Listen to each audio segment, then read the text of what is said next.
सभी को good evening. आप सभी का स्वागत है टारगेट विद एसके सर के स्पेशल सेशन में। और ये जो आज का सेशन है, ये सेशन आपके लिए काफ़ी महत्वपूर्ण है क्योंकि इस सेशन में हम आपको बताने वाले हैं केबीएस और एनबीएस में जो बम्पर वैकेंसी आई है उसके बारे में। और साथ ही साथ आपको ये बताने वाले हैं कि क्या इसमें चेंजेज हुए हैं, और आपको ये भी बताने वाले हैं कि इसका कैसे अभी क्या पैटर्न आ गया है, नया पैटर्न क्या है, कितने नंबर का प्री होगा, क्या मेंस कितने नंबर का होगा, क्या इंटरव्यू है कि नहीं है। और साथ ही साथ आप ये जानने वाले हैं कि अ, कैसे जो है इस एग्ज़ाम में ऐज में क्या आपको छूट मिलने वाली है, क्या आप इस एग्ज़ाम में बहुत ऐज वाला बहुत बड़ा एक इश्यू है, लेकिन आपको अच्छा लगेगा कि ऐज में भी पर्याप्त आपको इस बार छूट दी जा रही है। और सबसे बड़ा मुद्दा ये है कि अब तक केबीएस और एनबीएस अलग-अलग होता था, और क्या इस बार भी केबीएस और एनबीएस अलग-अलग होगा या एक में होगा? ऐसी बहुत सी चीज़ें हैं क्योंकि बहुत बड़ा चेंज आया है, ये जो आपकी वैकेंसी है इस वाले में। तो ये निश्चित तौर पे आपको यहाँ बहुत जानकारी मिलने वाली है, बहुत ध्यान से सुनिए। देखिए, सबसे पहली चीज़ कि ये वैकेंसी पहली बार ऐसा मैं तो इतने सालों से वैकेंसी देख रहा हूँ, पहली बार ऐसा हुआ है कि एनबीएस और केबीएस की वैकेंसी एक साथ आई। दूसरी चीज़ क्या है कि ये जो वैकेंसी है, इसमें आपको एक चीज़ और जो बड़ी चीज़ देखने को मिल रही है, वो ये है कि ये दोनों परीक्षाएँ एक साथ होंगी। है ना? आपको जानकर ये भी मतलब ये दोनों परीक्षाएँ एक साथ का मतलब ये हुआ कि ऐसा नहीं कि टीजीटी, पीजीटी एक ही दिन हो रहा है। मतलब दोनों का एक ही परीक्षा होगा, और उस परीक्षा में जो आप प्रेफ़रेंस देंगे, उसके आधार पे आपको केबी में जाना है कि एनबीएस में जाना है, ये तय किया जाएगा। तो ये पहली बार ऐसा हो रहा है मिक्स टाइप का, है ना? तो आपको मोड एंड पैटर्न में मैं आपको दिखा दे रहा हूँ कि एग्ज़ैक्टली ये कहाँ लिखा हुआ है, ताकि आप समझ जाएँ कि क्या इनका प्लान है। देखिए, ये यहाँ पे लिख रहे हैं process of allocation of candidates to KBS and NBS. तरीका क्या है, कैसे ये एलोकेट करेंगे केबीएस और एनबीएस में? क्योंकि एक ही एडवर्टाइजमेंट आया है, तो क्या मतलब है? तो वही बता रहे हैं कि after preparation of merit list, सबसे पहले मेरिट लिस्ट बनाई जाएगी। और उस मेरिट लिस्ट में जो कैंडिडेट्स होंगे, who will be in the combined merit list of KBS and NBS. चूंकि परीक्षा आपने एक दिया है, इसीलिए कंबाइंड लिस्ट बन रही है। अगर आप अलग-अलग परीक्षा दिए होते तो अलग-अलग लिस्ट होती, सिंपल सी बात है। कंबाइंड लिस्ट बनने का मतलब क्या हुआ कि सिंपल सी बात है, परीक्षा आपने एक दिया है, कहीं लिख नहीं रहा है लेकिन समझिए। तो कंबाइंड लिस्ट बन रही है, इसका मतलब यह हुआ कंबाइंड लिस्ट का मतलब कि आपने परीक्षा एक दी है और दोनों के लिए एक ही लिस्ट है फॉर द सेम पोस्ट। और सेम पोस्ट के लिए जैसे आपने पीजीटी भरा है, टीजीटी भरा है, तो सबके लिए अलग-अलग लिस्ट बनाई जाएगी। और in the merit list of more than one post, चाहे आप एक पोस्ट के लिए चाहे एक से ज्यादा पोस्ट के लिए करें, एक कंबाइंड मेरिट लिस्ट बनेगी। Will have to be mandatory submit their preference of post in KBS and NBS. और आपको वहां पे मैंडेटरी, एक्चुअली जब आपका इंटरव्यू होता है ना, तो इंटरव्यू के दौरान ही आपसे पूरी प्रेफरेंस भराई जाती है। जैसे हमें याद है कि जब हम इंटरव्यू देने गए थे, हमारा इंटरव्यू कोलकाता में था। तो कोलकाता में जब इंटरव्यू होता है तो उसके लिए एक पैनल, हर किसी के लिए अलग-अलग पैनल बनता है। और एक पैनल में जैसे आपका इंटरव्यू सपोज करिए कि पैनल नंबर 4 में होना है, तो पैनल नंबर 4 के लिए अलग डेस्क बना हुआ है। तो उसके जितने भी कैंडिडेट्स हैं, उनको एक साथ वहाँ रखा जाता है। पैनल नंबर 1 के कैंडिडेट्स एक साथ हैं, ठीक है? और इस तरह एक-एक पैनल से जैसे-जैसे कैंडिडेट्स के डॉक्यूमेंट्स जमा होते हैं, सारी चीज़ें वो देखते हैं, जो अपना प्रेफ़रेंस होता है, वो सारी चीज़ें आप भरते हैं। फिर भरने के बाद जब वो सब रेडी हो जाता है, तब जाके आपको जो है एक-एक लोग को क्रम से भेजा जाता है इंटरव्यू के लिए। तो वही सेम चीज़ है। तो आपको जो है केबीएस, एनबीएस के लिए वहीं पे जब आपका इंटरव्यू होगा तभी आपसे सारी चीज़ें भरवाई जाएँगी, ठीक है? और फिर उसी प्रेफ़रेंस के हिसाब से आपकी जो है, आपको जब फाइनल आपका रिज़ल्ट आएगा इंटरव्यू के बाद, तो वहाँ आपको चीज़ें अलॉट होंगी कि आपको केबीएस में मिला है कि एनबीएस में मिला है, ठीक है? ये सारी चीज़ें, कौन-सा स्टेशन मिला है, ये होगा। Link of which will be available. अभी रुक जाएँ आप लोग, अब ना शेयर करें स्मिता कहीं भी, छोड़ दीजिए। हो गया। Link of which will be available for a certain notified period in the online login application form of candidate who will be present in tier second and. देखो सिंपल सी बात है, यानी ये जो केबीएस एनबीएस में आपको प्रेफरेंस देना है, उस प्रेफरेंस के लिए आपको ऑनलाइन पोर्टल पे ही, ठीक है, इंटरव्यू के पहले आपको जो है ऑप्शन मिल जाएगा, ठीक है, और वहीं पे आपको अपनी प्रेफरेंस दिखानी है कि केबीएस में आप जाते हैं तो क्या प्रेफरेंस होगा, एनबीएस में जाते हैं तो क्या प्रेफरेंस होगा। एक्चुअली केबीएस में जैसे हम लोग जब केबीएस का इंटरव्यू था तो उसमें जोन सेलेक्ट करना होता है। वो ये नहीं कहते हैं कि आप ये स्कूल या फिर आप जो है कोई डिस्ट्रिक्ट सेलेक्ट कर लें, इतना ऑप्शन नहीं देते हैं। वो कहते हैं नॉर्थ जोन आपको सेलेक्ट करना है, साउथ जोन सेलेक्ट करना है, कि ईस्ट जोन सेलेक्ट करना है, नॉर्थ ईस्ट सेलेक्ट करना है, वेस्ट जोन सेलेक्ट करना है। यानी हर जोन में कुछ पर्टिकुलर सिटीज होते हैं, कुछ स्टेट्स होते हैं, तो जो आप सेलेक्ट करेंगे उस स्टेट में, अब एक जोन में कम से कम 3-4 स्टेट होते हैं, तो आपको उस स्टेट के किसी केंद्रीय विद्यालय में या नवोदय विद्यालय में भेजा जाएगा। ये है मामला। समझ में आ रहा है आप सभी को? तो ये होगा, तो प्रेफ़रेंस आपसे बाद में भरवाया जाएगा जब आप जो है पहला वाला टायर 1 क्वालीफाई कर लेंगे, और अब ये तय हो जाएगा कि आप टायर 2 के लिए जो है एग्ज़ाम देने वाले हैं। तो उस दौरान या तो आप टायर 2 की परीक्षा दे लेंगे जब इंटरव्यू होने वाला होगा, उस दौरान आपसे भरवा सकते हैं, या ये भी हो सकता है कि जब इंटरव्यू हो जाए उसके बाद आपसे भरवाएँ। ठीक है, नॉर्मली जो बेस्ट प्रोसेस होता है वो इंटरव्यू से पहले होता है, जब आपका इंटरव्यू होने वाला होता है तभी भराया जाता है। अब ये हो सकता है कि जब बहुत सी चीज़ें चेंज हो रही हैं तो हो सकता है इंटरव्यू के बाद कराएँ। मान के चलिए कि इंटरव्यू के समय ही आपसे भरवाया जाएगा ये प्रेफ़रेंस, ठीक है? क्योंकि अब इंटरव्यू के लिए भई जिनका सिलेक्शन हुआ है उन्हीं की तो मेरिट लिस्ट बननी है, तो उन्हीं से भरवाया जाएगा। टायर 2 से पहले भरवाने का कोई मतलब नहीं है, क्योंकि टायर 2 इस बात की गारंटी नहीं देता कि आप इंटरव्यू के लिए सेलेक्ट होंगे। तो आप मान के चलें कि ये आपसे भरवाया जाएगा इंटरव्यू के ठीक पहले, जब आप टायर 2 क्वालीफाई कर लेंगे इंटरव्यू के लिए। तो ये है मैटर। तो आई होप कि बहुत अच्छे से सारी चीज़ें आपको क्लियर हो रही हैं। अब हम आपको एक-एक चीज़ थोड़ा-सा क्रम से बताते हैं कि सबसे पहले तो आप नंबर ऑफ सीट्स देख लें और फिर हम आपको एग्ज़ामिनेशन पैटर्न पे बात करते हैं। तो अगर आप देखें तो बहुत अच्छी सीट हैं।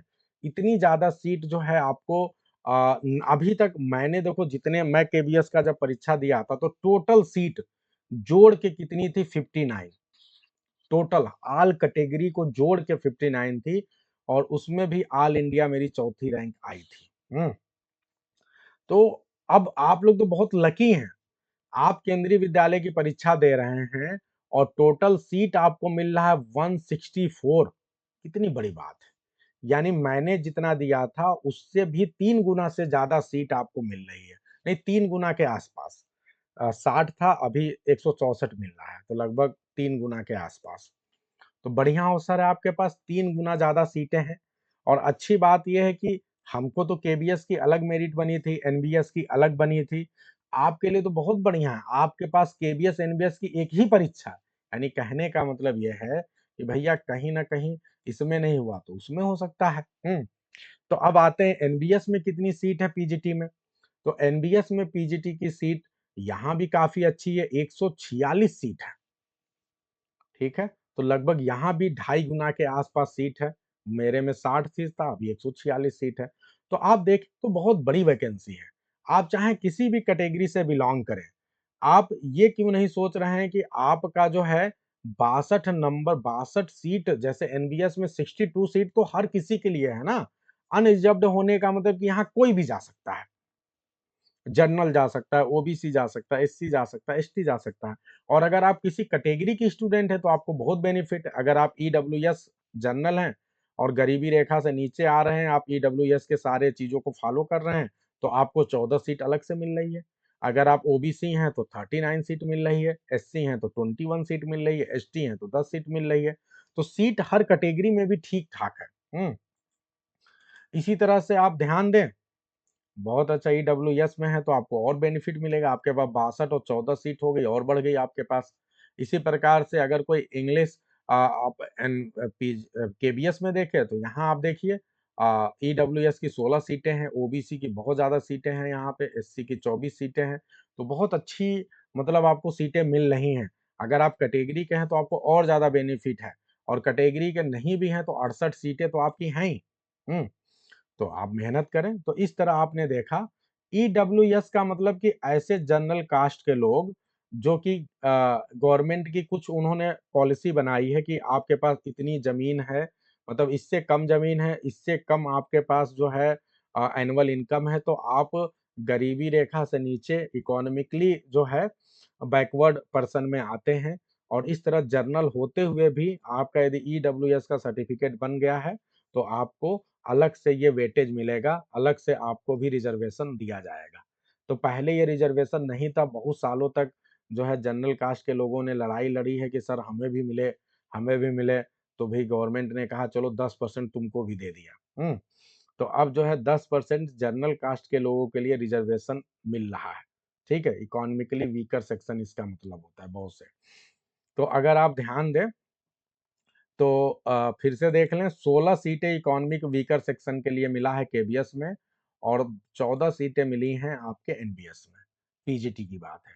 तो अब मुझे एक बार हाथ खड़ा करके आप लोग बताएं कि आप में से कितने लोग पीजीटी के लिए जो है इंटरेस्टेड है। अच्छा, आपको एज की मैं बात अभी बता दे रहा हूं कि आपको जो है महिलाओं के लिए बड़ी छूट मिल रही है।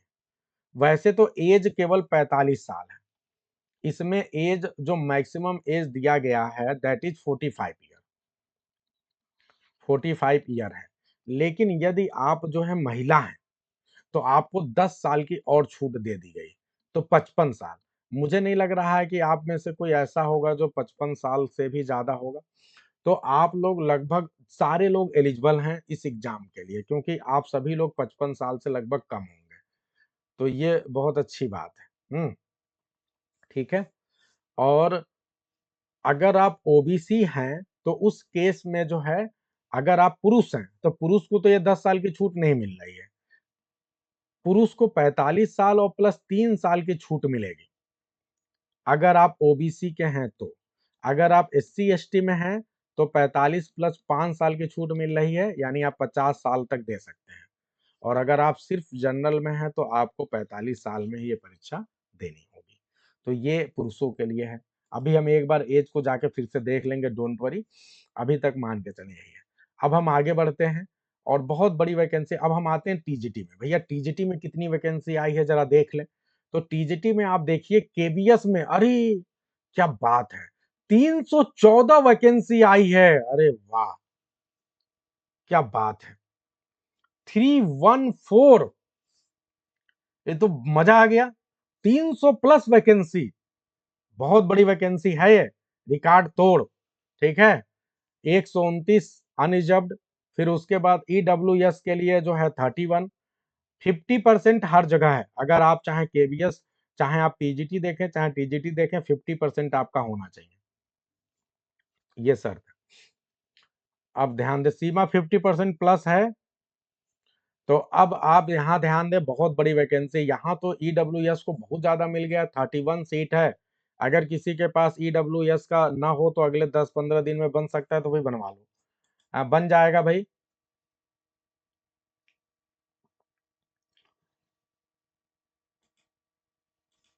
मतलब एग्री ग्रेड 50% होना चाहिए। वैसे आप फॉर्म डालोगे सीमा तो आपको पता चल जाएगा, वो लेगा नहीं अगर नहीं हो पाएगा तो।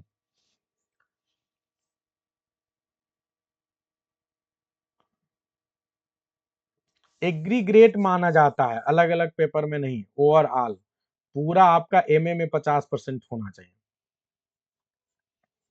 ठीक है, चलिए अब आगे बढ़ते हैं। तो बहुत बड़ी वैकेंसी है फिलहाल केबीएस में, टीजीटी में 314 वैकेंसी, मतलब समझ रहे हैं। और भैया ये जो संस्कृत वगैरह जानते हैं उनका तो बल्ले बल्ले है, 529 वैकेंसी आ गया है। क्या बात है। और आप लोग यहाँ तक कि स्पेशल एजुकेटर के लिए अप्लाई देखते हैं, एलिजिबिलिटी क्या है, 493 वैकेंसी है स्पेशल एजुकेटर की। तो ये भी अभी देख लेंगे कि इसके लिए क्या है अभी नीचे। आगे बढ़ते हैं। और अब अगर मान लो आप एनबीएस में इच्छा है जाने की, तो यहाँ भी आप खुश हो जाएं, यहाँ भी 300 के आसपास वैकेंसी है, 281 सीटें हैं। तो बहुत बड़ी वैकेंसी है, यानी टीजीटी में 300, लगभग 600 सीटें हैं। क्या चाहिए भाई, इतनी बड़ी चीजें जो है आ गई। ये अलग से एक पोस्ट होता है स्पेशल एजुकेटर का, अभी हम देखते हैं कि क्या इसके लिए एलिजिबिलिटी है। तो अभी इतनी बात समझ में आ रही स्पेशल एजुकेटर की, यहाँ भी 495 वैकेंसी है, 1000 वैकेंसी तो स्पेशल एजुकेटर की आ गई। देखो स्पेशल एजुकेटर, अगर मैं गलत नहीं हूं तो स्पेशल बीएड एक होता है, जिन लोगों ने स्पेशल बीएड किया है वो इसके लिए फॉर्म भरते हैं। जो हाँ, जो कि यस, जो कि डिफरेंटली एबल्ड चिल्ड्रेन को पढ़ाते हैं। ठीक है, तो अभी हम देखते हैं कि क्या बीएड वाले, नॉर्मल बीएड वाले जो है क्या एलिजिबल हैं। ठीक है, अभी चलो आगे बढ़ते हैं। तो ये आप जो है देख लिए, बहुत बड़ी वैकेंसी है भाई, मजा आ जाएगा कि नहीं। ठीक है, तो टीजीटी में आप देख रहे हैं 600 के आसपास वैकेंसी है दोनों मिला के। अगर आप में से कोई स्पेशल बीएड किया है तो स्पेशल एजुकेटर के लिए एलिजिबल है। और पीजीटी में कितनी वैकेंसी है, बहुत बढ़िया वैकेंसी है भाई। ठीक है, तो इतना बढ़िया मौका मिल रहा है, छोड़िए नहीं आप लोग। केबीएस में अगर देखें के पीजीटी में देखें तो लगभग 350 है, और अगर टीजीटी में देखें तो 500 600 के आसपास वैकेंसी है। अब आते हैं एलिजिबिलिटी पे, थोड़ा सा बात कर लेते हैं कि कितनी एलिजिबिलिटी है। अच्छा, इसके अलावा नॉन टीचिंग पोस्ट के लिए भी आप फॉर्म भर सकते हैं, लेकिन मत ही भरिए, कहाँ, आप अपने सब्जेक्ट में ही लगे रहिए, है ना। ठीक है, बहुत ढेर सारी वैकेंसी आई है, बहुत बड़ी वैकेंसी है। अब एक बार एलिजिबिलिटी आपके लिए बता देते हैं कि क्या एलिजिबिलिटी है, वो आप देख लें, ताकि आपको थोड़ा सा रिलैक्स सेशन हो आपको।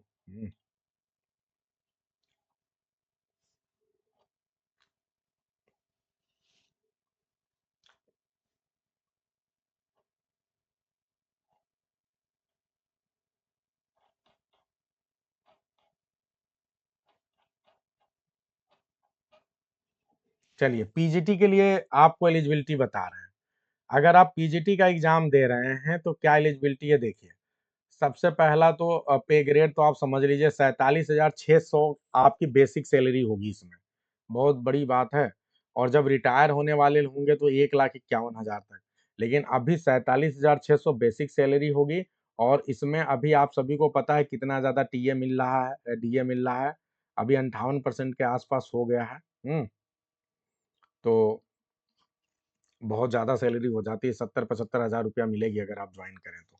और भी बहुत अलावेंस मिलते हैं केवीएस में, अलग से टीए अपान डीए मिलता है, बहुत सी चीजें हैं, मेडिकल फैसिलिटी। इसका सैलरी की तो चिंता ही छोड़ दो, केंद्रीय गवर्नमेंट, केंद्रीय विद्यालय की या नवोदय विद्यालय की। नवोदय में है तो और 5-6 हज़ार रुपया ज्यादा सैलरी मिलेगी, क्योंकि आपको वहाँ वार्डन बना दिया जाता है, और भी बहुत हॉस्टल इंचार्ज बनाया जाता है, और भी कुछ एक्स्ट्रा चीजें मिलती हैं, तो उसके लिए भी मिलता है पैसे। अब चलिए, सीमा कह रही थी सर कैसे क्या होगा। देखो इंटीग्रेटेड यहाँ पे लिखा हुआ है कि इंटीग्रेटेड आपका जो परसेंटेज होना चाहिए, कितना इंटीग्रेटेड, यानी तीनों सब्जेक्ट। पीजीटी में, पीजी में तो एक ही सब्जेक्ट होता है, यानी सारे एक जो इंग्लिश है उसके अंतर्गत जितने भी सब्जेक्ट्स हैं सबको मिला के आपका 50% नंबर आना चाहिए। अगर आपके 50% मार्क्स हैं इन एग्रीग्रेट, अगर एग्रीग्रेट में भी 50% मार्क्स हैं और बीएड आपके पास है, तो आप इस परीक्षा के लिए एलिजिबल हैं। बताओ भाई कितने लोग हैं, सभी के 50% हैं, एग्रीग्रेट में है, सीमा बताइए। तो 50% इन एग्रीग्रेट चाहिए आपको। ठीक है, सभी के हैं 50% भाई। चलिए, अगर 50% हैं तो फिर आप एलिजिबल हैं, डोंट वरी।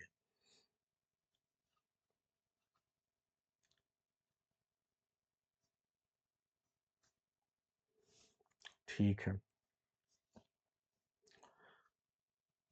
अब इसके अलावा जो है, अगर आप पीजीटी इंग्लिश इन केबीएस बनना चाहते हैं तो मास्टर डिग्री इंग्लिश में ही होना चाहिए, यही मतलब है। ठीक है, केबीएस में ये कह रहे हैं कि आपका ग्रेजुएशन में भी होना चाहिए, कैंडिडेट है जस्टिस कंसर्न। देखिए ये सबसे बड़ी बात है, पीजीटी एनबीएस में आपको मौका मिल रहा है, अगर आपने ग्रेजुएशन में नहीं भी पढ़ा है।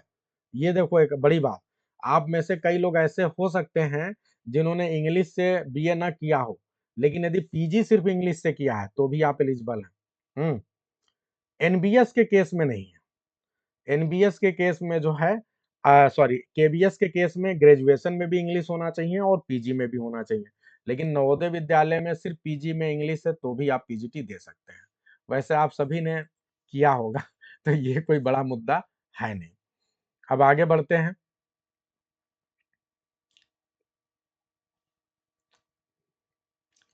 टीजीटी के लिए देख लें, पीजीटी तो आपने देख लिया है ना, अब टीजीटी के लिए भी देख लीजिए, कहीं से कोई कमी ना रखिए। अब टीजीटी के लिए क्या है भाई, टीजीटी के लिए जो है ये बता रहे हैं कि 4 years integrated degree course from NCET, मतलब 4 साल का जो बीए बीएड होता है, अगर वो भी आपने किया है 50% के साथ तो चलेगा। अगर वो नहीं किया है तो दूसरी कंडीशन ये है, ग्रेजुएशन 50% के साथ होना चाहिए एग्री ग्रेड में, और बीएड डिग्री होनी चाहिए, तो हो गया काम आपका। तो सबके पास है ग्रेजुएशन। देखो यहाँ पे बहुत लोग छूट जाते हैं क्योंकि 50% उनका नहीं होता है। तो ये दिक्कत हो जाती है। चलिए, तो ये आपका हो गया।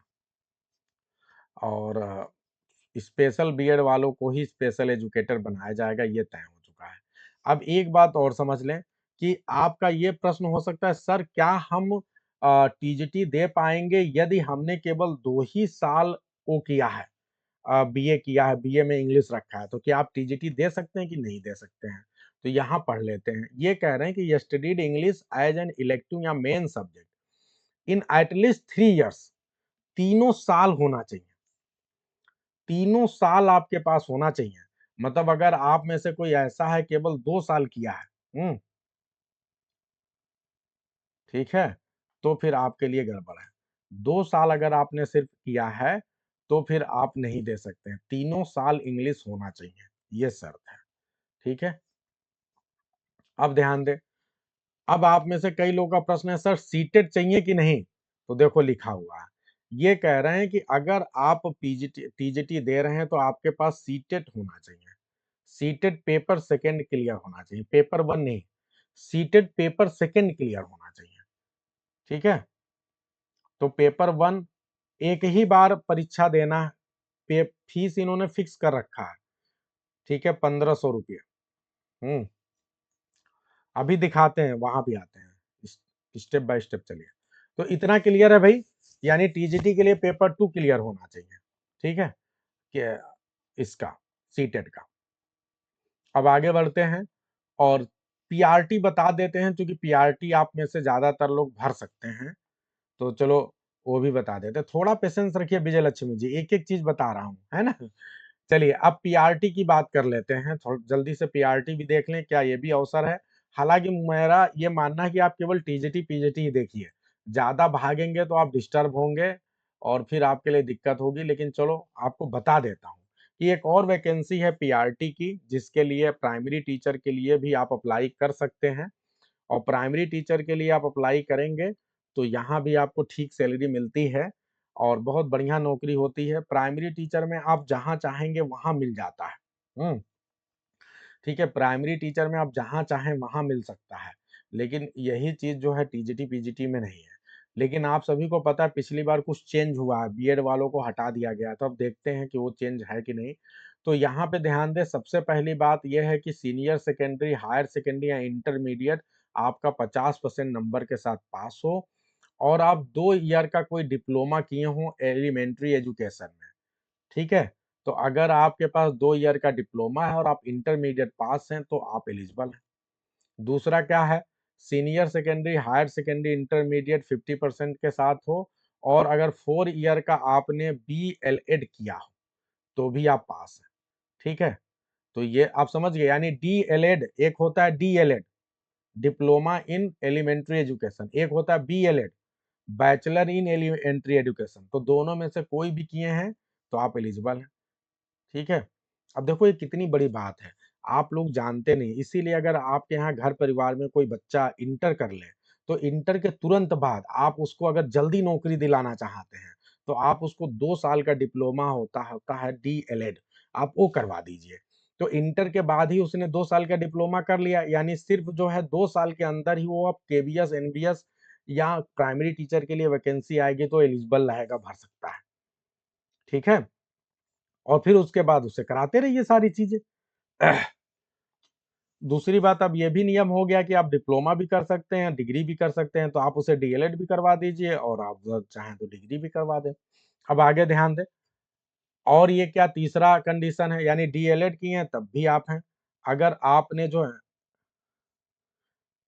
अगर वो डीएलएड नाम से है, चाहे आपने एनटीटी से किया हो, तो भी वो माना जाएगा। अब आगे बढ़ते हैं। अगर आपने जो है इंटर किया है 50% के साथ और 2 इयर्स का डिप्लोमा इन एजुकेशन है, स्पेशल एजुकेशन में, तो भी चलेगा। यानी तीनों कंडीशन में केवल 12th ही पासिंग बता रहा है। देख रहे हैं आप, qualified in the central eligibility test 1, और आपको जो है जो सीटेट का पेपर 1 होता है वो आपका क्वालिफाई होना चाहिए। तो अगर आपने इतना किया है, बताइए ग्रेजुएशन भी नहीं मांग रहा है, क्या बात है। तो ये तो बहुत बढ़िया है भाई, नौकरी इंटर पास वालों को नौकरी मिल रही है, बस 2 साल का डीएलएड कर लो, कहानी खत्म, हो गया काम।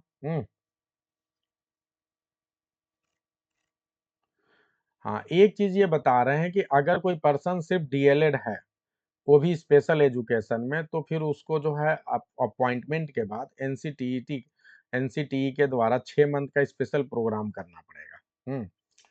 तो ठीक है, ये फिलहाल स्पेशल एजुकेटर के लिए है। तो आप समझ गए आप, तो ये बहुत बढ़िया, अभी नहीं तो आगे के लिए अपने दिमाग में बैठा लो। अच्छा, जो स्पेशल एजुकेटर वाले हैं, उनके केस में एकदम क्लियर है कि आपका डीएड जो है स्पेशल एजुकेशन में होना चाहिए। तो वो आपके लायक है नहीं, इसलिए ये बेकार है आपसे बात करना। तो क्लियर हो गया एकदम सभी को, एलिजिबिलिटी सभी को क्लियर हो गई भाई, कि सबके पास क्या क्या होना चाहिए। कोई इसमें ऐसा है जिसने डीएलएड या जो है बीएलएड किया हो, आप में से कोई है भाई डीएलएड बीएलएड वाला? अच्छा, बहुत अच्छा भाई, तो रेहाना आप दे सकती हैं। अब एक बात ध्यान दें, अगर एक जूनियर ट्रांसलेटर का भी पोस्ट है, जो कि पीआरटी के बराबर का ही भी है, ये बहुत बढ़िया है, इसमें आप सभी लोग एलिजिबल हैं। तो मैं तो आप सभी से कहूंगा कि ये वाला भी फॉर्म भर दो। अगर आपने मास्टर डिग्री किया है किसी भी यूनिवर्सिटी से हिंदी या इंग्लिश में, ठीक है, और in Hindi and with English as a compulsory या elective subject at the medium of examination at degree level, तो दूसरा वाला आप देखें, ये आपके काम का है। अगर आपने इंग्लिश में मास्टर्स किया है और हिंदी आपके ग्रेजुएशन में एज अ सब्जेक्ट हो, तो आप एलिजिबल हैं। बताओ आप में से ऐसे कौन कौन है जिनका ग्रेजुएशन में हिंदी था और अभी एमए इंग्लिश से किया है? अगर ऐसा है तो आप सभी ट्रांसलेटर का एग्जाम दे सकते हैं। हाँ, एज लिमिट देख लेंगे, ठीक है। तो ये है। अब आगे बढ़ते हैं, और अब सीधे चलते हैं काम पे, क्योंकि स्टेनोग्राफर वगैरह आप लोग के लिए नहीं है, सब ठीक नहीं है, छोटी छोटी चीजें हैं। अब एज रिलैक्सेशन पे चलते हैं। हाँ, हाँ, चलेगा चलेगा दिव्या, दोनों साल में से किसी भी साल किया हो, लास्ट ईयर से कोई दिक्कत नहीं, बस ग्रेजुएशन में होना चाहिए। अब आगे बढ़ते हैं। एज रिलैक्सेशन बहुत महत्वपूर्ण चीज है, ये समझ लीजिए। आप किसी भी एग्जाम को दे रहे हैं, अगर आप एससी एसटी हैं तो आपको 5 साल की छूट मिल रही है। अगर आप ओबीसी हैं तो 3 साल की छूट मिल रही है, ठीक है। और अगर आप महिला हैं तो आपको 10 साल की छूट मिल रही है, ठीक है। तो ये है, और बाकी आपके काम का है नहीं,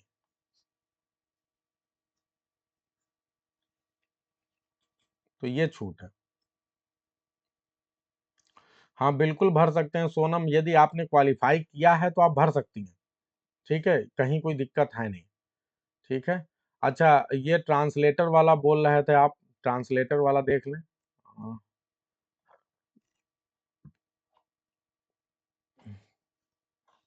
अच्छा, एक चीज और था कि 45 साल एज, एज कहाँ पे लिखा था? एज ऊपर ही लिखा था ना। एक मिनट, एक बार बस थोड़ा सा एज वाला देख लें, एज वहीं पे लिखा था। आ, बस एक चीज, ट्रांसलेटर के लिए 30 साल का एज है, अगर आप ओबीसी के हैं तो ये शायद हो सकता है एज आप सभी पार कर गए हों, तो ट्रांसलेटर वाला आप छोड़ सकते हैं, क्योंकि एज आप मैक्सिमम पार कर चुके हैं। अब हम आ जाते हैं, एक बार टीजीटी पीजीटी का एज उस समय ध्यान नहीं दिया था। प्राइमरी टीचर के लिए भी एज कम है, 30 ही साल इन्होंने दिया है। अब हम आ जाते हैं टीजीटी के लिए। टीजीटी के लिए इन्होंने एज कितना दिया है, जरा जल्दी से देखते हैं, एक मिनट।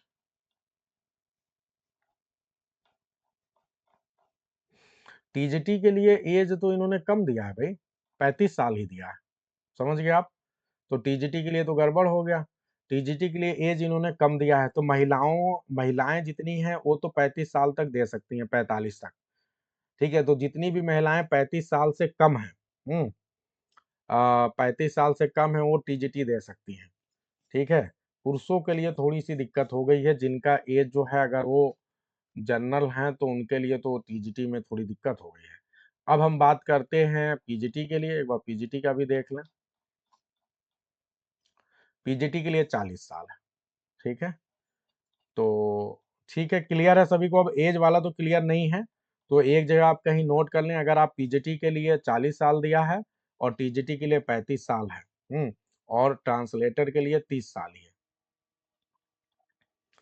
तो ये आपके सामने टोटल मैटर हो गया एज वाला। बस एक सेकेंड। तो अब आप मुझे बताइए, एज का तो मैंने आपको क्लियर कर दिया, अब एज के हिसाब से कितने लोग एलिजिबल हैं, एज के हिसाब से how many of you are eligible. तो लेडीज के हिसाब से मुझे लग रहा है पीजीटी तो 50 साल तक जितने लोग हैं सब दे सकते हैं। जितने भी फीमेल हैं वो सारे 50 साल तक पीजीटी दे सकते हैं और 45 साल तक दे सकते हैं टीजीटी। क्लियर है। तो 45 साल टीजीटी और 50 साल पीजीटी, तो मेरे ख्याल से महिलाओं में कुछ महिलाओं, एक दो लोग को छोड़कर बाकी सारे लोग एलिजिबल हैं। पुरुषों के लिए दिक्कत आ गई है, क्योंकि पुरुष के केस में जो है एज वाला बार आ जाएगा। हाँ, उसके साल में रिटायर, ठीक है। तो ये आपके सामने सारी चीजें। अब हम फाइनली बात करते हैं कि भैया पेपर का पैटर्न कैसे होगा। तो चलिए आ जाइए, पैटर्न को देख लीजिए। ये एक बहुत बड़ा मुद्दा है और इस पे डिस्कस करना चाहिए, पेपर का पैटर्न कैसा होगा, है ना। तो ये देख लें आप, जो आपकी टायर 1 की परीक्षा होगी, ठीक है, ये आपकी टायर 1 की परीक्षा, ये पूरा एग्जाम दो टायर में हो रहा है, टायर 1 एंड टायर 2, यानी प्री और मेन इंटरव्यू कह लो आप। जो टायर 1 की परीक्षा होगी ये होगी क्वालिफाइंग टाइप की, मतलब इस परीक्षा के नंबर आपके जोड़े नहीं जाएंगे फाइनल मेरिट लिस्ट में, बिल्कुल इसकी तरह ईएमआरएस की तरह। लेकिन ये मायने बहुत रखता है और सिलेबस में बहुत बड़ा चेंज आ गया है। ये बिल्कुल परीक्षा वैसे ही हो गई जैसे हम लोग पहले जब हमने परीक्षा दिया था, लेकिन तब तो एक ही पेपर होता था, तो उसमें भी कई चीजें नहीं है उसमें की।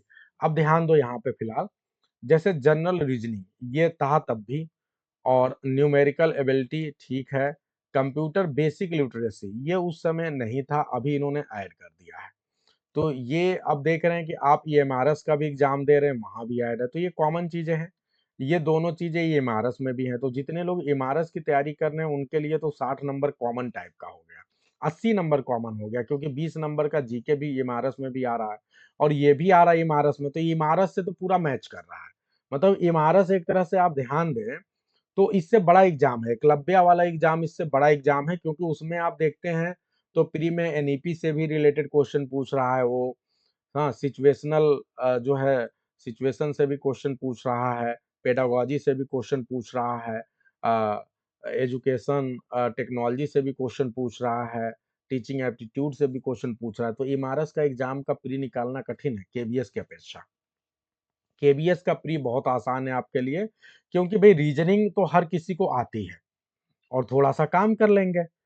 न्यूमेरिकल एबिलिटी में चलो मैथ हो सकता है उतना ना आता हो, लेकिन 20 में 10 क्वेश्चन तो कर ही लोगे अगर आप थोड़ा सा प्रयास कर लोगे तो। चलो मान लो कम ही कर पाए, कोई बात नहीं, एक ही तो ऐसा सेक्शन है जहां कम कर पाओगे, लेकिन बेसिक कंप्यूटर लिटरेसी में बेसिक लेवल के कंप्यूटर के क्वेश्चन आएंगे, ये बहुत आसानी से आप कर सकते हैं। जो जनरल नॉलेज के 20 क्वेश्चन होंगे यहाँ भी हम मान के चल रहे हैं कि आप 10 कर लोगे। और लैंग्वेज कॉम्पिटेंसी में आप फुल करोगे, क्योंकि आप इंग्लिश के कैंडिडेट हैं तो यहाँ आपसे आशा की जाती है। और एक तरह से दूसरी जो लैंग्वेज आप लेंगे वो हिंदी लेंगे, और यहाँ भी आप बहुत बढ़िया कर सकते हैं। तो ये बहुत बेहतरीन पैटर्न है।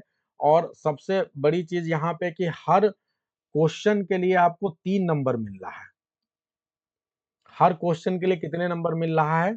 3 नंबर मिल रहा है। ये रुचि बहुत बढ़िया बात है, नेगेटिव मार्किंग तो होनी चाहिए। नेगेटिव मार्किंग होने से सबसे बड़ा फायदा क्या है कि जो ये अंधी मारने वाले लोग हैं ना, वो सफल नहीं होंगे। तो ये बहुत बढ़िया बात है। और 1/3 निगेटिव मार्किंग तो बहुत ही खतरनाक निगेटिव मार्किंग है। 1/4 होता तो कहते चलो ठीक है, लेकिन 1/3 निगेटिव मार्किंग यानी 3 क्वेश्चन आपने गलत किए तो एक सही वाला भी गायब हो जाएगा। तो फिलहाल ये 1/3 निगेटिव मार्किंग इसीलिए किया गया है क्योंकि इन्होंने देखो जानबूझ के ये हर एक क्वेश्चन को 3 नंबर का बना दिया है। तो 1/3 निगेटिव मार्किंग में इनको क्वेश्चन को कैलकुलेट करने में, उनके नंबरिंग करने में बड़ी आसानी होगी। तो अगर आप देखें तो टोटल 100 क्वेश्चन आएंगे और 100 क्वेश्चन जो है वो जो है आपके जो है 300 नंबर के रहेंगे। ठीक है, तो बहुत बढ़िया है, प्री क्वालिफाई करने में ज्यादा दिक्कत नहीं आएगी। हाँ, 6 तक ही मैथ पढ़ी हूँ तो जाएगा। मैं टेंशन की बात नहीं है विजय लक्ष्मी जी, 6 तक का भी मैथ अगर आप पढ़ी हैं, दिमाग में कुछ है, तब भी आप जो है 10 नंबर ले आएंगे। हाँ, अच्छा पढ़ाती हैं तब तो बहुत बढ़िया है। अरे तब तो जमा देंगी आप। पढ़ी कितना है? अगर आप 6 तक मैथ पढ़ा रहे हैं तब तो बहुत अच्छी बात है। अरे भाई, तब तो आप, अगर आप 6 तक मैथ पढ़ाती हैं तब तो आप 15 नंबर तक सही कर देंगे और रीजनिंग में आप पूरा पूरा सही करके आ जाएंगे। मजा कर देंगे आप तो, बहुत बढ़िया ले आएंगे। चलिए टेंशन की जरूरत नहीं है आपको तब। चलिए अब आगे बढ़ते हैं। तो आप देख लिए कि ये आपका पैटर्न है, बहुत ही सिंपल पैटर्न है, इतना आसान पैटर्न अभी तक किसी भी एग्जाम का नहीं है। ये पैटर्न बहुत ही बढ़िया पैटर्न है। हम्म। हाँ, तो सारे सब्जेक्ट पढ़ाने वालों का बहुत बढ़िया है। बहुत बढ़िया अनीता जी, आप भी अच्छा करेंगे, पढ़ाते रहिए ऐसे। देखिए अब वो जो आप बचपन का जो जो भी काम आप कर रहे हैं अपने लिए, वो सब आपको मदद करेगा। ठीक है, चलिए तो ये एकदम क्लियर हो गया है। टायर 1 का सभी को क्लियर है, 1/3 माइनस मार्किंग है और सारी चीजें आपको मैंने बता दिया है, वो तैयार करना है। अब इसका टायर 2 बहुत शानदार बना दिया इन्होंने, बिल्कुल ये एमआरएस की तरह ही यहाँ भी कर दिया है। टायर 2 देखते हैं। देखिए टायर 1 में कोई लफड़ा नहीं है विशेष, मेन लफड़ा है आपका टायर 2। टायर 2 जो है ना, टायर 2 में क्या होगा कि यहाँ पे आप ध्यान दें कि ये भी पेपर पेन वाला है, ये बहुत अच्छी बात है क्योंकि आपको लिखना है तो लिखने के लिए पेपर पेन की जरूरत ही पड़ेगी। आपको 2.5 घंटे का समय दिया जाएगा और जो है आपको कोई अलग से कोई बार नहीं है, मतलब आप चाहे ऑब्जेक्टिव डिस्क्रिप्टिव जितना समय जैसे लेना चाहते हैं लीजिए। टोटल आपके पास जो है ऑब्जेक्टिव क्वेश्चन रहेंगे 60 और हर क्वेश्चन का 1 नंबर है, यानी 60 नंबर का ऑब्जेक्टिव है। और 10 क्वेश्चन आपको मिलेंगे डिस्क्रिप्टिव, जो 10 आपके डिस्क्रिप्टिव, ये हर एक क्वेश्चन 4 नंबर का है, तो टोटल आपके हो गए 40 नंबर। तो ये टोटल आपका 100 नंबर का पेपर है। अब मैं फिर बता रहा हूं कि डिस्क्रिप्टिव देख के बिल्कुल भी नहीं डरना है। क्यों? क्योंकि एक क्वेश्चन जो डिस्क्रिप्टिव है मात्र 4 नंबर का है, यानी आप समझ सकते हैं कि कोई भी क्वेश्चन आपको 100 शब्द से ज्यादा नहीं लिखना है। मान के चलें कि 50 से 75 वर्ड के अंदर ही लिखना पड़ेगा। समझ रहे हैं?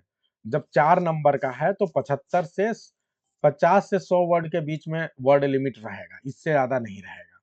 तो बहुत आसान काम है, बहुत आसानी से आप कर सकते हैं। तो बहुत बढ़िया सिलेबस है, इन्होंने पैटर्न बनाया है और ये जरूरी भी था क्योंकि ये जो टुनटुन उनटुन बहुत से ऐसे लोग सेलेक्ट हो जाते हैं, अब फालतू आलतू लोग सेलेक्ट नहीं होंगे। और एक बात और गारंटी के साथ डंके की चोट पे बता रहा हूँ, सीबीएसई के एग्जाम में कभी भी नकल नहीं होता। सीबीएसई के एग्जाम में बहुत अच्छे क्वालिटी के क्वेश्चन पूछे जाते हैं। सीबीएसई के एग्जाम में आप मान के चलें कि 99% कोई घपला होने के कोई अंदाजा नहीं है, क्योंकि अभी तक सीबीएसई ने अब तक जितने भी परीक्षा करवाए हैं बहुत ही पाक, बहुत अच्छे तरीके से करवाती है। तो आप धांधली की बिल्कुल भी आशंका नहीं है, बहुत बेहतरीन आपका एग्जाम होने वाला है। और यदि आप आज से मेहनत कर रहे हैं तो दुनिया में कोई शक्ति नहीं है जो आपको रोक सके इस एग्जाम में सफल होने से। तो 100 नंबर का आपका मेंस का पेपर है और ये काफी मायने रखेगा आपके लिए। अब आ जाते हैं इंटरव्यू की ओर चलते हैं और इंटरव्यू कितने नंबर का है। अच्छा ध्यान रखिएगा, ये यहाँ भी माइनस मार्किंग है, यहाँ भी इन्होंने छोड़ा नहीं है। अगर आप गलत करेंगे ऑब्जेक्टिव टाइप के क्वेश्चन में, हवाबाजी बिल्कुल नहीं चलेगी, तो 1/4 की माइनस मार्किंग भी इन्होंने रखा है, तो कम भी हो जाएगा। ठीक है, तो ये बड़ा इंपॉर्टेंट है। और बहुत बेहतरीन पेपर तरीका बना रहे हैं ये लोग, अच्छा है, ये बस चेक कर रहे हैं।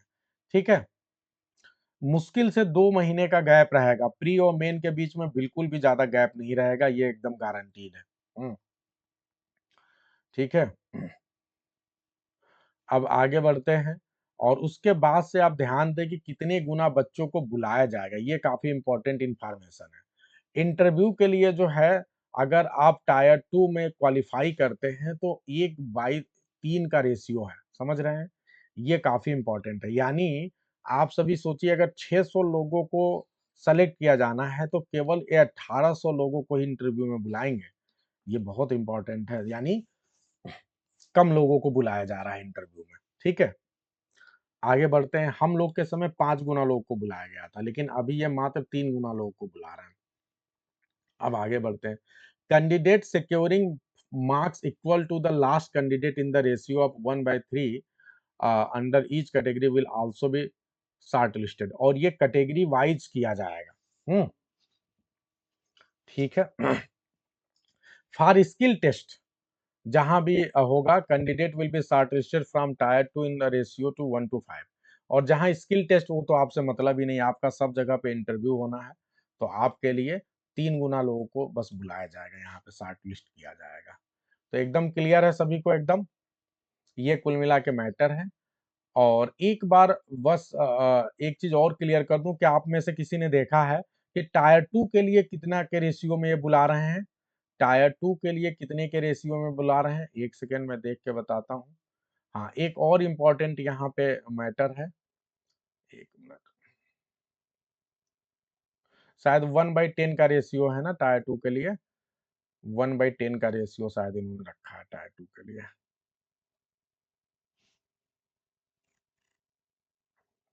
जितनी सीटें होंगी उसके 10 गुना लोगों को बुलाया जाएगा। ठीक है, ये टायर 1 वाला तो एकदम सभी को क्लियर है कि 1/3 का जो है माइनस मार्किंग है, यहाँ कोई दिक्कत है नहीं। और ये भी जो है ऑब्जेक्टिव टाइप है, ठीक है, यहाँ भी कोई दिक्कत नहीं है, 1/10 ही है शायद, एक मिनट मैं देख लूँ एक बार, अभी ऐसे तुरंत नहीं मिल रहा। ठीक है, तो ठीक है, ये क्लियर है कि 1/10 का ही रेशियो है। मतलब जितनी सीटें हैं, जैसे सपोज करिए भाई, अगर आपके पीजीटी में 300 के आसपास सीटें हैं, तो यानी 3000 लोगों को बुलाया जाएगा टायर 2 के लिए, तो कम लोग को नहीं बुलाया जा रहा है। इसी प्रकार से अगर आप ध्यान दें, तो अगर आपको जो है पीजीटी में कितनी सीटें हैं, टीजीटी में 600 सीटें हैं, तो सिंपल सी बात है, 6000 लोगों को स्किल्स टेस्ट के लिए सेकेंड टायर 2 के लिए बुलाया जाएगा।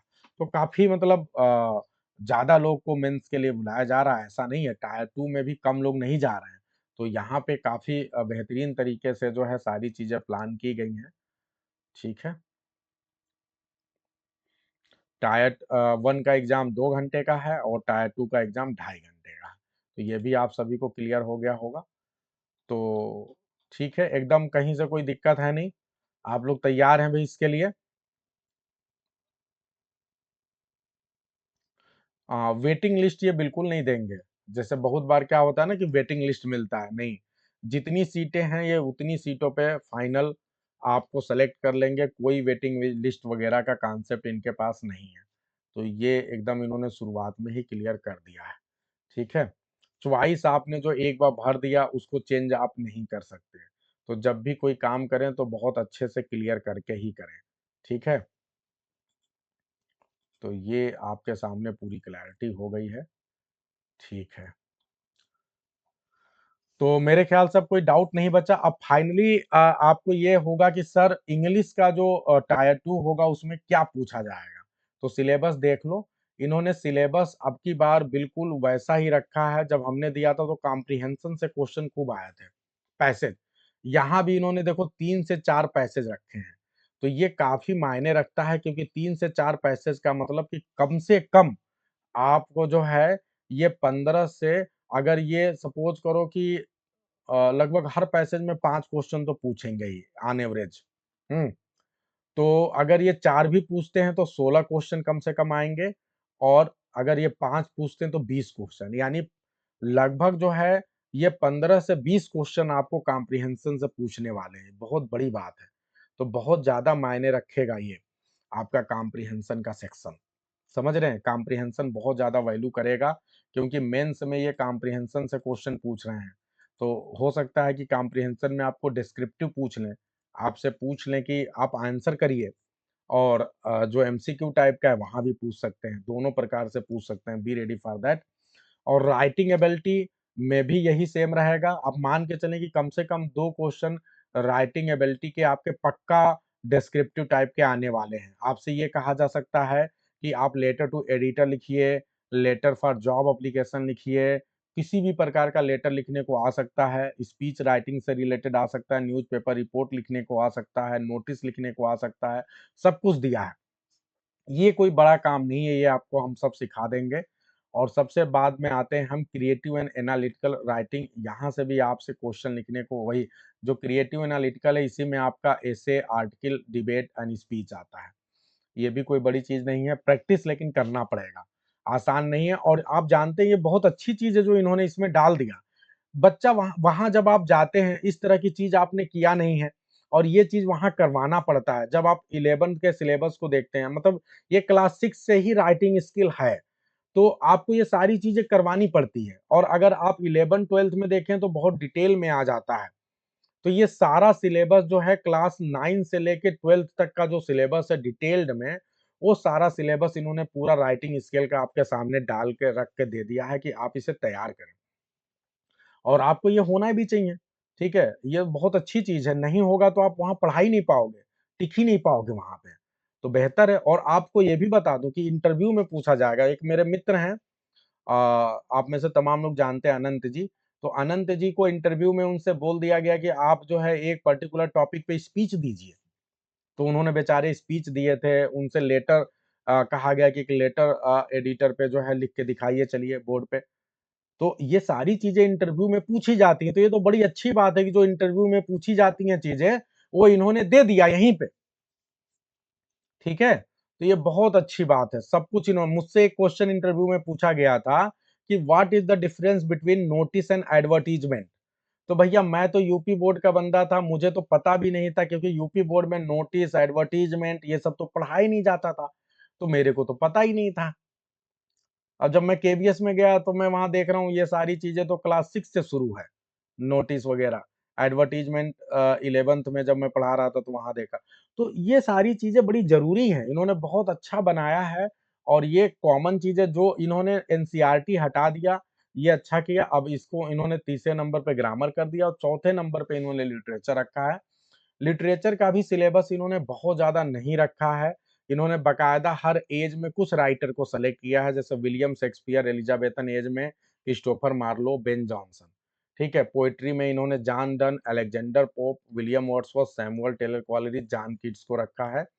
और इसके अलावा विक्टोरियन मॉडर्न राइटर में Charles Dickens, Thomas Hardy, Virginia Woolf, TS. Eliot and George Orwell. तो आप देखें तो बहुत ज़्यादा सिलेबस नहीं है, लेकिन ये है कि इन्होंने मेंशन नहीं किया कौन-सा वर्क, इसका मतलब राइटर को पढ़ना पड़ेगा, तो अच्छा पढ़ना पड़ेगा।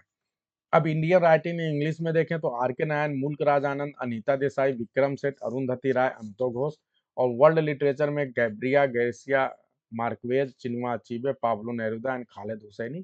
तो इस तरह से इन्होंने एक अच्छा सिलेबस बनाने की कोशिश की है, लेकिन ये है कि इसको क्रैक किया जा सकता है। अब अगर पीजीटी की बात करें तो पीजीटी के सिलेबस को लगभग टीजीटी जैसा ही बनाया है, कुछ बड़ा काम नहीं किया। ए सेक्शन रीडिंग सेम है, बी सेक्शन राइटिंग सेम है, बी में ही क्रिएटिव राइटिंग भी सेम है, ग्रामर एंड यूसेज में आपका सेम है। लिटरेचर में थोड़ा-सा इन्होंने बढ़ाया है, वो है अमेरिकन लिटरेचर। इन्होंने अमेरिकन लिटरेचर केवल बढ़ा दिया है, अगर आप ध्यान दें तो। बाकी और इन्होंने कोई चेंज नहीं किया है। पोएट्स अमेरिकन लिटरेचर में 3 ऐड कर दिए और अभी आपने आर्थर मिलर को आज ही पढ़ा है, अर्नेस्ट हेमिंग्वे को कल पढ़ा था, मार्क ट्वेन एंड हार्पर ली को इन्होंने बस इतना ऐड कर दिया है, बाकी सब कुछ सेम है। तो अगर आप ध्यान दें तो टीजीटी, पीजीटी के सिलेबस में कोई बड़ा चेंज नहीं है, बस अमेरिकन लिटरेचर एक ऐड किया है और दूसरे नंबर पे इन्होंने ऐड किया है लिटरेरी क्रिटिसिज्म एंड मूवमेंट। और अगर आप ध्यान से देखें तो ये जो लिटरेरी क्रिटिसिज्म एंड मूवमेंट का सेक्शन है, ये वाला सेक्शन आप ऑलरेडी एलटी ग्रेड और जीआईसी में पढ़ रहे हैं। तो ये कोई बहुत बड़ा चेंज नहीं है और आप लोग बहुत आसानी से केवीएस के पीजीटी को निकाल सकते हैं, टीजीटी को भी निकाल सकते हैं, एकदम आराम से आप कर सकते हैं। बस आपको प्री क्वालीफाई करना है और प्री क्वालीफाई करना भी बिल्कुल भी कठिन नहीं है। तो अगर सब कुछ सही रहा तो आप सभी के लिए देखिए, अब आप लोग मुझे ये बताइए, देखिए एक बात तो समझ लीजिए कि प्री और मेन के बीच में ज़्यादा गैप नहीं है। मिलेगा ही नहीं। तो अगर कोई सोचे कि नहीं हम जब प्री निकाल लेंगे तब हम मेंस सोचेंगे तो आप तो ऐसे ही बाहर हैं, है ना?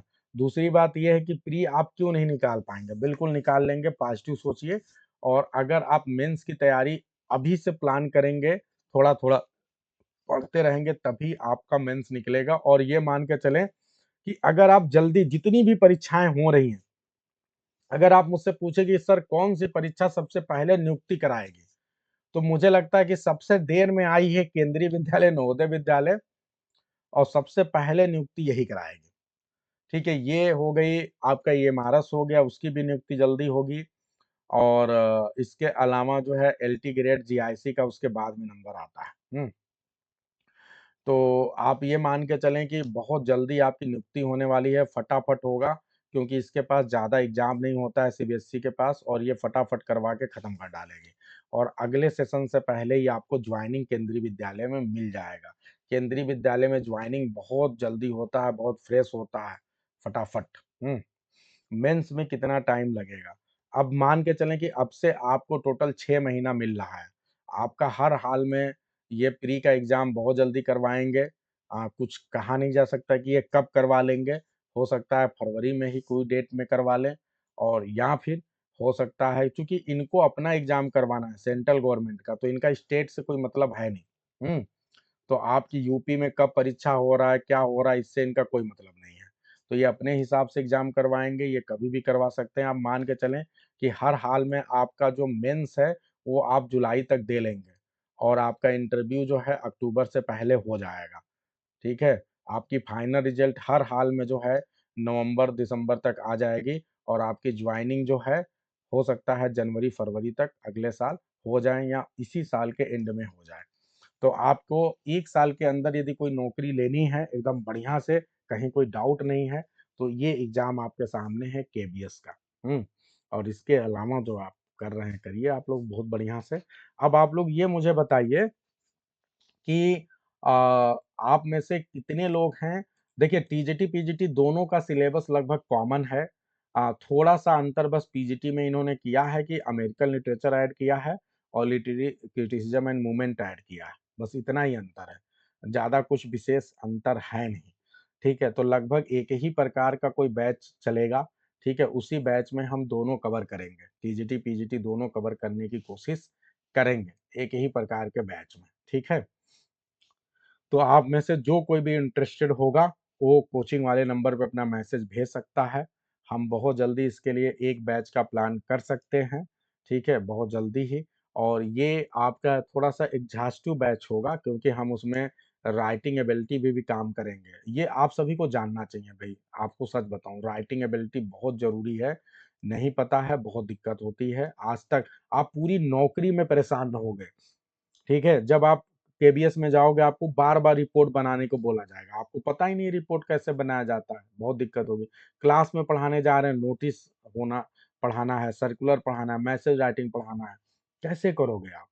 सारे प्रकार के जो लेटर्स हैं, वो क्लास 6 से ही शुरू हो जाते हैं। तो ये बहुत ज़रूरी चीज़ें हैं।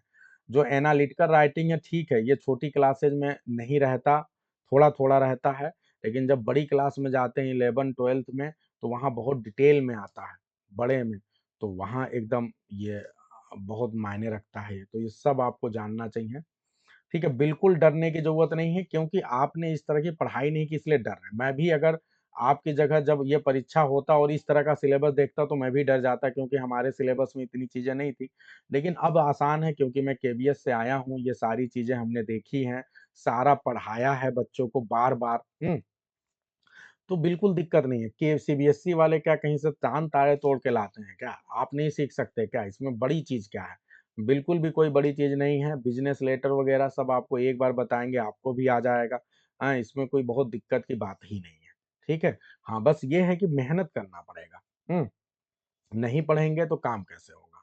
सीबीएसई वाले बच्चों को ग्रामर नहीं आता, इस मामले में वो बर्बाद होते हैं। आपके साथ अच्छी बात है कि आपको ग्रामर अच्छी आती है, तो आप वहाँ तो बेहतर करेंगे। अब ये है कि अगर इस एग्ज़ाम को निकालना है, तो अगर आपने कमर कस ली है, मैं बता रहा हूँ कि इस बहुत बढ़िया एग्ज़ाम है। आपको इसलिए भी ये एग्ज़ाम आप निकाल सकते हैं क्योंकि सारे लोग एसके सर के पास नहीं आएँगे क्योंकि एसके सर बहुत पॉपुलर नहीं हैं। एसके सर जो है यूट्यूब पे नहीं आते हैं, तो आपके साथ यही एक प्लस पॉइंट है कि एक केंद्रीय विद्यालय में जो पूरे सिलेबस चूँकि हमने 6 हम लोग जब पीजीटी के रूप में नियुक्त होते हैं केंद्रीय विद्यालय में, तो हमें मुख्य रूप से 11-12th की क्लास दी जाती है। तो 11-12th की क्लास हमें मिल गई 4, तो 1 क्लास और देना है उनको, 5वीं क्लास। तो ये जो 5वीं क्लास होती है हमेशा वो जूनियर में दिया जाता है कि क्लास 6 टू 8 का कोई एक क्लास हमें दे दिया जाता है। तो एक बार मुझे 6 का मिला था, एक बार मुझे 7 का मिला था, एक बार मुझे 8 का मिला था। तो देखें तो हम क्लास 6 टू 8 तक का भी जो हमने सब पढ़ा है और इसके अलावा 11-12 तो हमने बहुत अच्छे से पढ़ा है। यहाँ तक कि आपको जानकर बड़ी हैरानी होगी कि एक बार केबीएस का सिलेबस भी मैंने डिज़ाइन किया था। ठीक है? जो पूरा वो बनाते हैं चेंज हुआ था, किस प्रकार से ब्लूप्रिंट जो सिलेबस का बनता है, वो मैंने बनाया था और वो पूरे रीजन में घूमा था। तो मैंने बहुत अच्छे से चीज़ों को मतलब किया है और आपको बहुत हेल्प मिल सकती है। तो बिल्कुल आसान है, अगर आपको एक अच्छा गाइड मिल जाए और अगर गाइड नहीं है, तो इस एग्ज़ाम से कठिन कोई परीक्षा नहीं है, ये भी सच है। क्योंकि बहुत वास्ट सिलेबस है, लेकिन आसानी से हो सकता है। हुँ। तो बस यही बताना था। यदि आप में से कोई इंटरेस्टेड है, तो मुझे आप लोग बताइएगा और इसका बैच ज़रूर चलाएँगे। लेकिन हम इसके बैच को प्रोबेबली जो है नवंबर के बाद ही लॉन्च करेंगे, ठीक है? एक बार ये फॉर्म भरने की डेट वगैरह निकल जाए, तो उसके बाद इस बैच को लॉन्च करेंगे। लेकिन लॉन्च इसको करेंगे आप सभी के लिए, ताकि आप लोग जो भी हैं लगे रहें तो हो जाए। सभी को गुड नाइट और मिलते हैं आप सभी से।